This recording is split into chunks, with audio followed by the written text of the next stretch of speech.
ప్రభుత్వం అధికారంలోకి వచ్చి దాదాపుగా 6 నెలలు గడుస్తూ ఉన్నా ఈరోజు అధికారంలో ఉన్నటువంటి ప్రభుత్వాలు గతంలో ప్రతిపక్షంలో ఉన్నప్పుడు అనేక హామీలు ఇచ్చారు.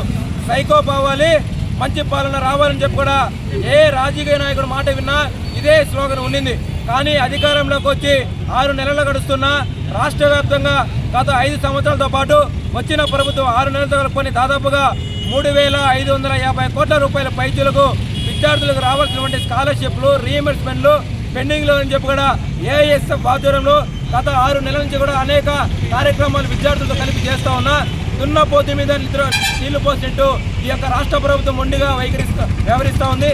మేము ఒకటే అడుగుతున్నాం, మీ రాష్ట్ర ప్రభుత్వం అయ్యా మీరంతా కూడా 100 రోజుల వేడుకలని ఘనంగా నిర్వహిస్తున్నారు. ఏ టీవీలో పెట్టినా, ఏ న్యూస్ పేపర్లు చూసినా, ఏ గోడలు చూసినా కూడా మంచి ప్రభుత్వం వచ్చింది, 100 రోజుల వేడుకలు చేసుకుంటున్నారు.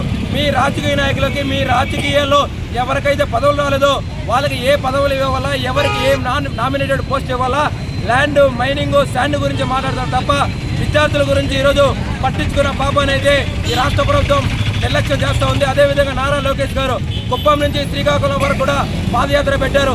ఎక్కడ ఏ జిల్లాలో ఏ సమావేశం పెట్టినా, ఏ బహిరంగ సభ పెట్టినా విద్యార్థులుగా వేలాది మందిగా తరలిరాని అని చెప్పి ఇచ్చిన హామీలు జీవో నెంబర్ 77 రద్దు చేస్తాం, మేము అధికారం రాగానే అన్ని రకాల విద్యార్థులకి స్కాలర్షిప్లు, రీఎంబర్స్మెంట్ ఇస్తామని చెప్పారు. అయ్యా నారా లోకేష్ గారు, మీరు ఇచ్చిన హామీలు కానీ మీరు తీసుకున్న సెల్ఫీలన్నీ ఏమైపోయినాయంటే రెడ్ బుక్లో భద్రంగా దాచిపెట్టుకున్నారా? బయట పెట్టండి.